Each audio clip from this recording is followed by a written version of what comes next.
Hey guys, Fiendslegacy here. Decided not to try and finish trying to edit the original SOG Visionary II review that I did, and that I was just going to go ahead and shoot it over again and cut out the front matter that I had. I kind of did a lot of framing of philosophy and things like that that hopefully I imparted in the level set video, the context video that I shot. My laundry's done.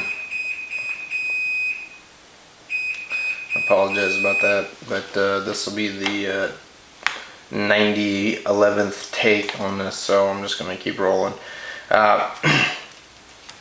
Moving into the review, this is the SOG Visionary II in VG10. And we can start there with the VG10 blade.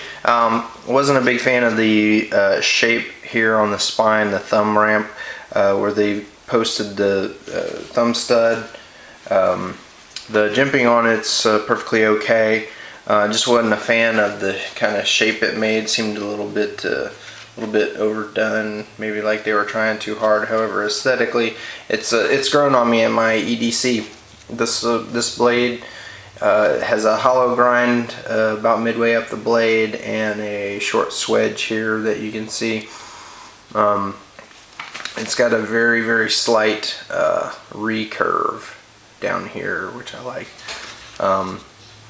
Been EDCing this about 6 months. This knife is replacing a Benchmade original Sentinel that I carried for about 12 years. So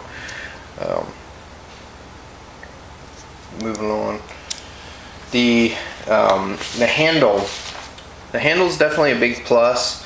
It's got a decent choil here, but the major win for the handle is that it's got a relatively soft material over a relatively hard material. It's got Zytel over steel liners. Now you can see these steel liners are not drilled. There's nothing done to lighten them. They're not teardrop shaped, stubbed out, or anything like that. It doesn't sacrifice a lot of strength, even though it's not even pillar construction. There's pretty much just a little piece of Zytel there at the very end. 3 screws plus the pivot hold it together overall. What I like about the something soft wrapping something hard, this outer soft material is going to take up a lot of impact, plastic deformation, abuse, being slammed in the car door, what have you, while the rigidity and structural strength and support for the finer points of the opening mating surfaces is going to be lended by the steel on the inside. So you kind of have the best of both worlds and applied in the right direction, rather than being something soft underneath something hard. So the lock, saw me manipulate this a second ago. The lock is the SOG Axis lock. It's very similar to the Benchmade SOG Arc lock. Very similar to the Benchmade Axis lock, and in principle at least similar also to the Spyderco ball lock. What this does for you, it gives you a pretty decent lockup, but it makes closing much faster and much safer. Then an additional benefit of having this lock is that it actually retains the blade closed. So I like that a lot. I didn't address on the blade at this point. I can go ahead and address the opening mechanism. These studs here for opening have grooves around radially, and they help with purchase and make a nice package for deployment. Nice and easy, convenient, fast. Placement of everything is nice and easy to manipulate.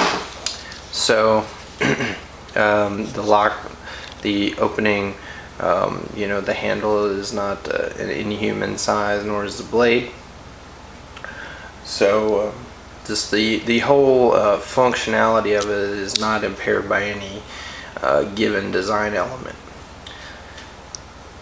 The clip is a bayonet style clip. You can mount it either side using this screw right here, and it's a stamped steel. It looks like it's painted with spray paint.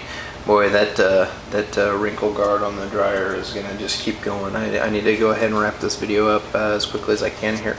What I don't like about this clip is the clip moves, and that's due to it only seats on Zytel in the handle, so it's gonna deform. It's a little bit soft, and you're gonna get that clip moving like that. Looks like about maybe just over, maybe 3/16 of an inch of plate there. Lockup has just a slight amount of wiggle here. So you've got your two cons here. Actually, I'll throw in a third if you are so inclined to care. Now, the Visionary II is nice and thin, goes in the pocket nicely. However, down here you have the lock, you have all the hardware, the pivot, you have the broadest part of the handle, which has the broadest part of the steel liners. Also, you have the broadest part of the blade with the opening studs. You have everything heavy on this knife down here, and you're carrying it basically swinging from the top of your pocket, and it does give you that impression in the pocket. It's not uncomfortable, but it does make you aware of it, whereas some of the ones that I've carried disappeared, and you only knew they were there by muscle memory training that you just didn't leave the house without them. So you get a slight pendulum effect there on that knife. Sorry, that was my feeling in deploying that, not an issue with the knife. Another thing I like, the profile is relatively straight, open from tip to butt, and I like that for using as a probe, or something to extend my reach underneath the refrigerator or the couch or what have you, to try and retrieve things. That definitely works for me. I like having a straight overall profile. In the hand, it's very comfy in any kind of grip. It doesn't hurt any leverage that you might need. I'm a big fan of the edge up. I really get in on something. That's what I'm doing, is edge up. Yeah. We can wrap up from this point. I think I paid $90 for this, and it's replacing an ADC that I carried for 12 years. I will tell you that the first thing that I look for in a knife, and this is first, not only how thin is it, it needs to go into my pocket, and it needs to be unobtrusive there. I need to be able to carry it comfortably in a wide range of motion, even in my professional capacity, not any of the field capacity that I may have for a knife, but even in my professional capacity, it needs to disappear as best it can. So that's the first thing I'm looking for, and then is it usable, and is it durable enough to stand up to my use. So the fact that I EDC this is high praise. Those of you that know me know that. So I hope this video is helpful.